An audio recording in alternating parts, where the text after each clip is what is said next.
बिस्मिल्लाहिर्रहमानिर्रहीम अस्सलाम वालेकुम। कैसे हैं आप सब? उम्मीद है कि खैरियत से होंगे। हम भी अल्हम्दुलिल्लाह बिल्कुल ठीक ठाक हैं। और आज है जी बारात डे। बारात में जाना है और मेरे जो गेस्ट आ रहे थे उन्होंने कैंसिल कर दिया है। मेरी सिस्टर जो है वो पहले आ रही थी, भाई बाद में आ रहे थे, लेकिन सिस्टर ने कहा कि तुम लोग थके हुए हो, पहले जागे हो रात को, फिर मैं अभी आ जाऊँगी तो फिर तुम्हें बारात में भी जाना है, तो फिर मैं आज नहीं आती। उन्होंने सिर्फ वलीमा अटेंड करना है, तो वो कह रही थी कि अभी मैं नहीं आती क्योंकि फिर तुम लोग डिस्टर्ब हो जाओगे। मैंने कहा नहीं, आ जाओ, कोई बात नहीं, घर की ही बात है, बहन से क्या। लेकिन उसने कहा कि नहीं, मेरी तैयारी भी नहीं है तो आज मैं नहीं आ रही हूँ। तो अभी मैं कर रही हूँ क्लीनिंग, इसके बाद मैं करूँगी अपना फेशियल, क्योंकि मैंने नहीं किया है। थोड़ी सी तो स्किन केयर करनी चाहिए, और मैं पार्लर जाती नहीं हूँ।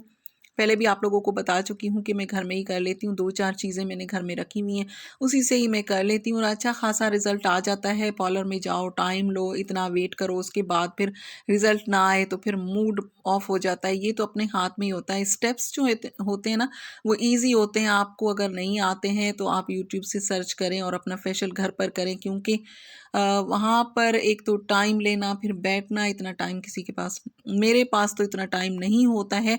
और घर में जो मैं कर लेती हूँ ना, तो जब भी मुझे टाइम होता है तब मैं फेशियल कर लेती हूँ। इसके लिए ख़ास तौर पर मुझे जाना नहीं पड़ता है, तो इसी वजह से अब घर पर मैं फेशियल भी करूँगी।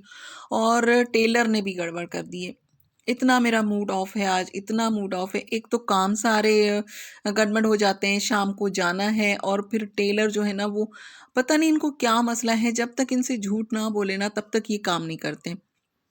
आप कहें कि कल शादी है तो फिर ये बना देंगे, या फिर कहें कि 2 दिन बाद मुझे चाहिए। मैंने जब ये मेरे ख़्याल में डेट फ़िक्स हुई थी, पता नहीं कब का मैंने लेकर इसे दिया था, उसे 1 महीने से ऊपर हो चुका है। अभी दावतें वग़ैरह भी नहीं आई थी, कन्फ़र्म भी नहीं था कि हमें कितने फंक्शंस में जाना है, तभी मैंने दे दिए थे।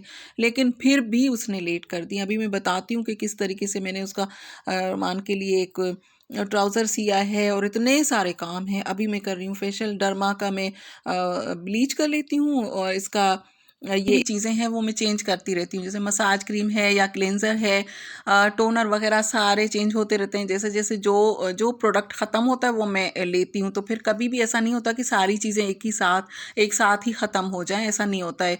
और ब्लीच करने का तरीका पहले बता चुकी हूँ मैं किस तरीके से करती हूँ। मैंने ब्लीच ये पाउडर और इसका जो डेवलपर है वो मिक्स किया। इसके बाद इसमें मैं टी वाइटनर भी डालती हूँ और रोज़ वाटर भी डालती हूँ। ब्लीच ना कई मरतबा इतनी हार्ड बना लेते हैं कि उसके उस वक्त तो अच्छा लगता है, स्किन में ग्लो आ जाता है, ये मेल को भी काटता है ब्लीच, और इससे अच्छा लगता है। मैं तो कहती हूँ करनी चाहिए ब्लीच। तो अक्सर लोग कहते हैं नहीं करनी चाहिए। मेरे ख्याल में ब्लीच से, अगर ब्लीच के बगैर आप फेशियल करवा लेना तो वैसा रिजल्ट नहीं आता है। जब आप ब्लीच करवाते उसके बाद फेशियल करवाते तो उसका रिजल्ट और ही होता है। तो फिर अच्छी ब्लीच थोड़ा हल्का सा करना चाहिए, ज़्यादा हार्ड वाली ब्लीच ना बनाएं, जैसे आंखें भी जल रही होती, स्किन भी जल रही होती, इतनी हार्ड ब्लीच नहीं यूज़ करनी चाहिए। तो वो कर ली। उसके बाद मसाज क्रीम, और उसके बाद स्क्रब जो मैंने बताया था ना, स्क्रब बिल्कुल माइल्ड सा क्रीमी सा होना चाहिए। ये जो मैंने लिया था ये बहुत अच्छा है। पहले कॉलेज लाइफ में हम लोग लेते थे एक एप्रिकॉट स्क्रब, तो उसमें इतने मोटे मोटे दाने होते थे पता ही नहीं था, इतनी नॉलेज ही नहीं थी। बस ये शौक था मुझे फेशियल वगैरह करने का। तो फिर बाद में पता चला कि जो स्क्रब है उसमें जितने भी ये जो होते हैं ना, बिल्कुल ये क्रीमी सा होना चाहिए, स्किन को डैमेज ना करे। इसके बाद मास्क लगाऊंगी। मास्क मैंने इस मरतबा लिया है सईदनी से मड मास्क। मड मास्क मैं कहती हूँ कि बेस्ट है। आप कोई भी यूज़ करते हैं, लेकिन जब कहीं जाना हो ना, मेकअप आपने करना हो, तो मेकअप से पहले आपने मड मास्क ज़रूर लगा लेना है। इससे आपके पोर्स जो है ना वो क्लोज हो जाते हैं, बहुत अच्छा इसका रिज़ल्ट आता है। अभी तो मिक्स आ रहे हैं, कुछ रोज़ पेटल्स के साथ, कुछ फ्लावर्स के साथ, तो उसका भी रिज़ल्ट अच्छा होता है। इसमें मैंने रोज़ वाटर मिक्स किया है, ये लगा लूँगी, और इसके बाद मैं टोनर लगा लूँगी। टोनर भी इस मरतबा मैंने लिया है डॉक्टर रशील का है, एलोवेरा टोनर। तो इसका भी रिज़ल्ट बहुत अच्छा है। ये लगाने के बाद ही आपको पता चलेगा कि इसका रिज़ल्ट कितना अच्छा है। तो ये वाला टोनर मुझे तो सूट कर रहा है, आप लेकर देखें आपको भी सूट करेगा। तो मास्क लगाने से पहले मैंने कहा कि हाथों पर भी थोड़ी-सी ब्लीच लगा लेती हूँ, वो मैंने लगा ली है। इससे आपका कलर चेंज नहीं हो जाता है। अगर मेरा सांवला रंग है तो वो गोरा नहीं हो जाएगा, लेकिन ये होता है कि साफ-सुथरा लगता है। स्किन आपकी ग्लो करती है, थोड़ी-सी शाइनिंग आ जाती है, मेकअप सूट करता है। फेस पर अगर आप कुछ लगा लेते हैं मास्क वगैरह या फेशियल कर लेते हैं, थोड़ी सी स्किन केयर कर लेते हैं, तो वो मेकअप के लिए रेडी हो जाती है आपकी स्किन। तो फिर आप बेस वगैरह जो भी लगाते हैं ना वो टिक जाती है। अगर आपने स्किन केयर नहीं की हुई है तो फिर कितनी ही बेस वगैरह कोई भी मेकअप लगाएं वो फेस पर टिकता नहीं है।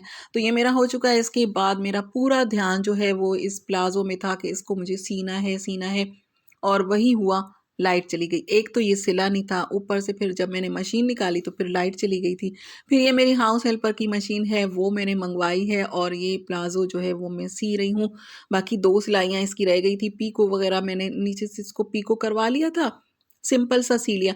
लेकिन ये कपड़ा जो है ना ये सिलने में थोड़ा सा मुझे परेशान कर रहा था, क्योंकि एक तो सिलाई काफ़ी दिनों से नहीं करती हूँ, फिर जब मशीन उठाती हूँ तो वो बात नहीं रहती है हाथ में, और दूसरा ये कपड़ा जो है वो इसे क्रश कहते हैं।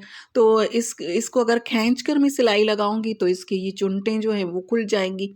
तो फिर इस वजह से, और हाथ वाली मशीन की आदत नहीं रही है, बिजली वाली मशीन पर काम किया है, तो फिर इसमें ये होता है कि एक हाथ आपका यूज़ हो रहा होता है। बिजली वाली मशीन पर दोनों हाथ यूज़ हो रहे होते हैं, तो हाथ में बड़ी सफाई आ जाती है। अगर बिजली वाली मशीन पर कुछ लोग इस पर बनाते हैं तो उनके हाथ में सफाई आ जाती है, लेकिन मुझे आदत है उस वाली मशीन की, तो ये मुझे थोड़ा सा मुश्किल लगा था, लेकिन काम मेरा हो गया था। हार नहीं माननी चाहिए, काम हो जाते हैं।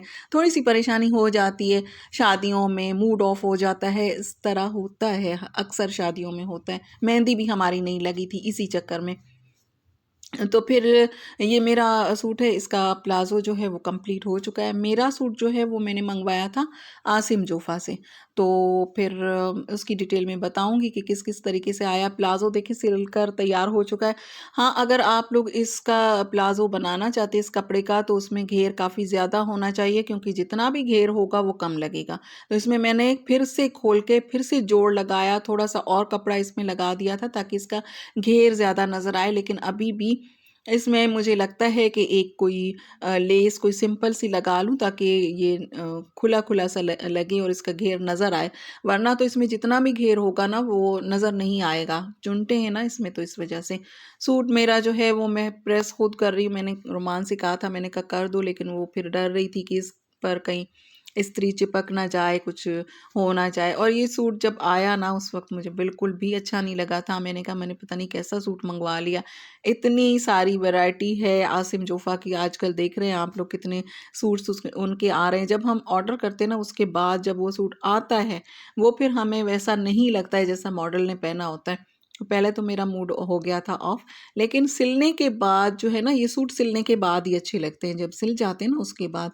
लेकिन कलर मुझे थोड़ा-सा ऐसा लगा कि मुझे ये कलर नहीं मँगवाना था, थोड़ा डार्क हो गया था। लेकिन दुपट्टे का कलर जो है वो थोड़ा लाइट सा है। और शिफा का भी मैंने ये कपड़ा लेके इसे सिलवाया है, टसल्स वगैरह मैंने खुद लगवाए हैं, लेस वगैरह जो भी है इसकी डिटेल मैं इंशाल्लाह दे दूँगी। अगर आप लोगों को चाहिए कि आप डिज़ाइन करना चाहते हैं अपना कोई सूट, तो बता दीजिएगा, मैं इसकी पूरी फुल डिटेल बताऊँगी कि किस तरीके से मैंने सिलवाया और कपड़ा ये वाला कैसा है और कितने में आया। मेरे ख़्याल में टेलर अगर कम ले ले ना, तो ये जो घर पे हम लोग कपड़े डिज़ाइन करते हैं इसमें इतना खर्चा नहीं होता है। टेलर जब देखते हैं ना, हम उनको कोई पिक्चर दिखाते हैं कि ऐसा सीना है, तो वो तो फिर मुँह मांगी रकम माँगते हैं। बस उसके बाद फिर हमने तैयारी पकड़ी और आ गए हैं हॉल में। कोशिश तो मैंने बहुत की थी कि जल्दी पहुंचूं, लेकिन जो बारात की एंट्री है वो भी मुझसे निकल गई, क्योंकि मेरी कज़न ने कहा था वहाँ पे आना, फिर वहाँ से हम लोग साथ आएंगे। बारात जिस तरीके से आती है सब मिलकर आएंगे। फिर हॉल मुझे करीब था, तो मैंने कहा यहाँ से ही चली जाती हूँ, वैसे ही मैं लेट हूँ, पहुँच तो नहीं सकूँगी, बारात वैसे ही निकल जाएगी। तो फिर मैं यहाँ पर आ गई थी। वैसे मुझे जाना वहाँ पे था, लेकिन बारात किस तरीके से एंटर हुई है वो सब कुछ निकल गया था। लेकिन पहुँच चुकी हूँ जी हॉल में, और थोड़ी देर के बाद फिर खाना लग गया था। खाने में बीफ बिरयानी है, चिकन कढ़ाई है, फ़िश फ़िले, कबाब, वॉन्टॉन, नान वग़ैरह, मीठे में बहुत कुछ था। लेकिन मैंने वीडियो सिर्फ़ वहाँ की बनाई है, बस मेरी टेबल की ही मैंने वीडियो बनाई है जहाँ पर मैं बैठी हुई थी, क्योंकि वो फ़ैमिली हमारे लिए नई है और फिर जाकर उनके खाने की वीडियो बनाना मुझे थोड़ा-सा अजीब-सा लग रहा था। क्योंकि पहले भी मैं शायद बता चुकी हूँ कि मुझे अच्छा नहीं लगता है जब मैं किसी नई फ़ैमिली के साथ मिलती हूँ किसी की शादी में, ख़ास तौर पर शादी में खाने की वीडियो। तो फिर उनको तो नहीं पता कि मैं यूट्यूबर हूँ, तो फिर इस वजह से मैंने वीडियो नहीं बनाई है, बहुत कम बनाई है, लेकिन थोड़ा बहुत आप लोगों के लिए मैंने रिकॉर्ड कर लिया है।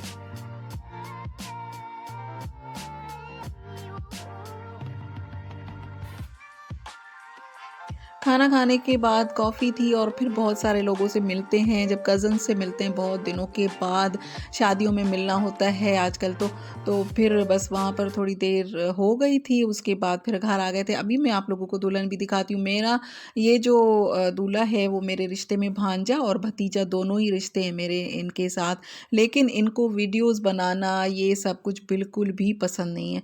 लेकिन कोशिश करके मैंने थोड़ी-सी एक वीडियो बना ली है, क्योंकि आप लोग कहेंगे बारात में गई थी और फिर वहाँ पर आपने ये हमें क्या पता कि आप किसी की बारात में गई थी। तो इस वजह से मैंने इस वीडियो को थोड़ा-सा ब्लर कर दिया है, क्योंकि इसे बिल्कुल नहीं पसंद, दूल्हा को नहीं पसंद, तो इसी वजह से मैंने थोड़ी-सी वीडियो बना ली है। इसके लिए मैं उससे माज़रत चाहती हूँ। और दुल्हन का ड्रेस मुझे बहुत प्यारा लगा, बहुत माशाल्लाह माशाल्लाह, अल्लाह ताला इनको खुश रखे। दुल्हन मैरून और रेड में मुझे बहुत अच्छी लगती है। चलिए जी, ये था मेरा आज का व्लॉग। इस कपल को दुआएँ बहुत सारी दीजिएगा। मैं मिलती हूँ नेक्स्ट वीडियो में, और इसके बाद वाली वीडियो इंशाल्लाह बहुत अच्छी आने वाली है। तब तक के लिए अल्लाह हाफ़िज़।